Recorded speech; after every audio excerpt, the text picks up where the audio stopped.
It's epic what happened, but you know what? It happened in Texas, and Texas can handle anything. Hurricane Harvey leaving behind deadly destruction as flooding becomes the major obstacle. The latest from the Gulf coming up.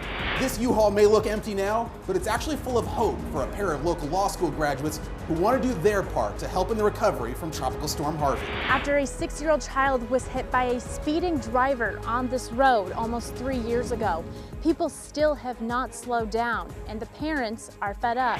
Starting Wednesday, your drive-through cabin in Jacksonville is getting a little more complicated, and there's some alternate routes you need to know. Just think, a little girl from Little Rock being honored by the Rotary Club. Arkansas's hidden figure, Ray Montague, honored today in Little Rock. Her inspirational message that continues to spread as your news starts now. We told him not to go because the conditions were so bad. And his response was, "We've got work to do." There is definitely work to do in Texas as recovery and response efforts continue in the historic floodwaters following Hurricane Harvey.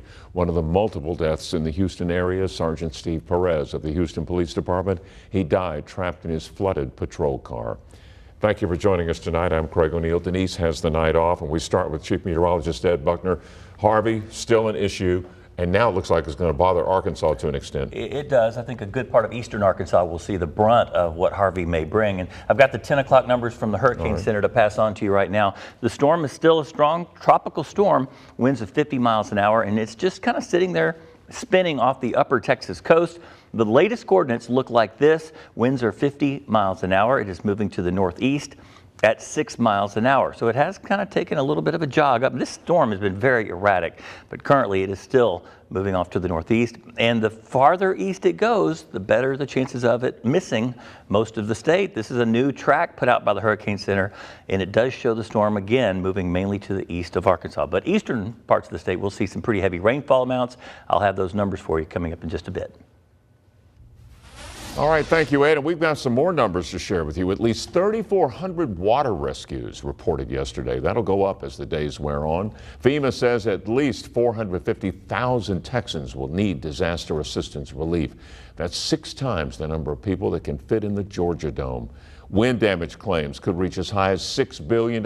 Flooding claims will be more. As of yesterday afternoon, Harris County, Texas has been inundated with 732 billion gallons of water, enough to fill 1 million Olympic-sized swimming pools. And here's the most astounding number. A weather analytics company predicts Harvey will dump 25 trillion gallons of rain on Texas by the time it leaves. People are all over the country, and especially in our central Arkansas, want to bring an even larger amount of help. Many, though, feel overwhelmed by the need of the storm victims. A couple of local women, though, are taking the challenge head on. THV11's David Lippman shows us how. Craig, a simple dilemma for a new bride turned into an opportunity to give, and she and her friend are excited for the impact they might be able to make. Nicole Palladino just got married this past weekend. Her parents are from the Houston area and got stuck in Little Rock because of Harvey. They were talking about rental cars, and I thought, you know, how can we help these people who are literally losing everything while we're just sitting here? And I said, you know, if you guys have to drive back anyway, we should just get a U-Haul and fill it up with stuff. She called her friend Whitney, who also used to live in Texas, and they instantly went to work.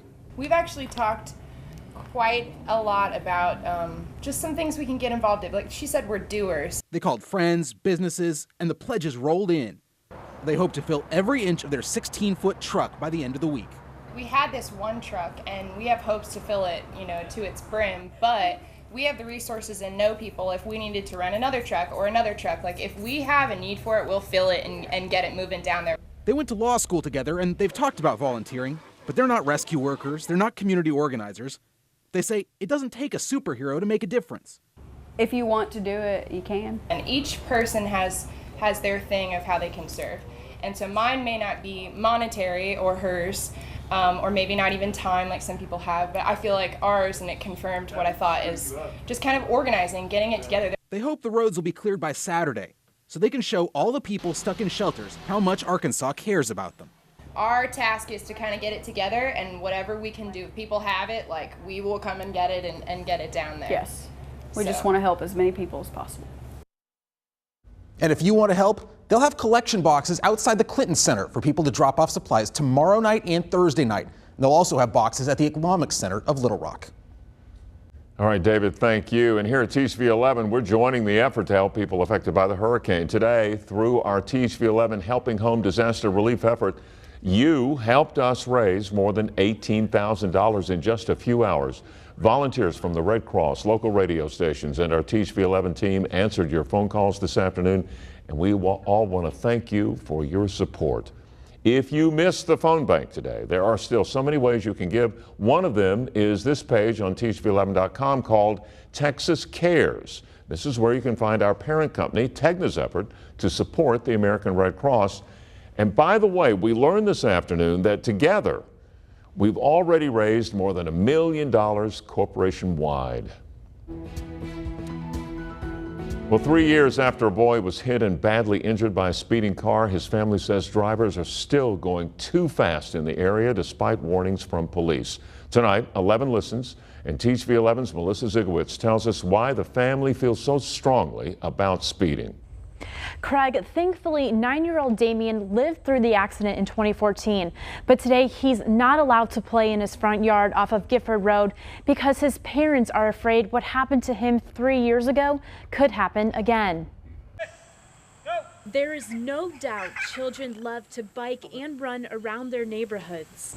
But for 9-year-old Damien, we don't now, but we used to. That's not an option. 3 years ago, a driver came speeding down Gifford Road and hit him while he was riding his bike. I've been doing good.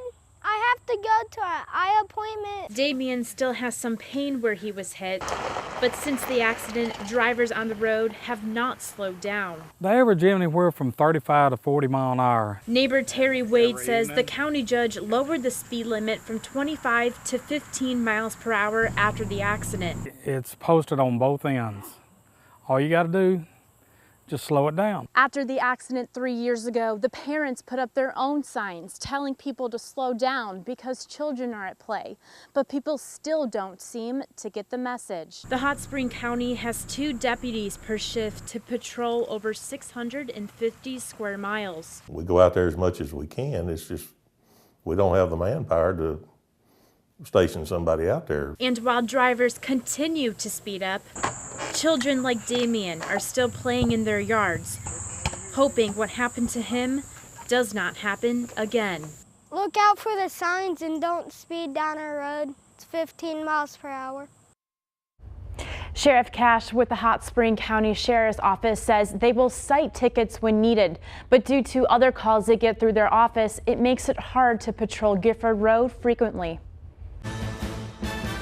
Rescue crews are still searching for a hiker missing from Devil's Den State Park since Sunday. The popular state park is located in northwest Arkansas near West Fork. 33-year-old Rodney Letterman of Bartlesville, Oklahoma was last seen around noon on Sunday when he got separated from his hiking partner. The Parks Department says he did not have a lot of hiking experience.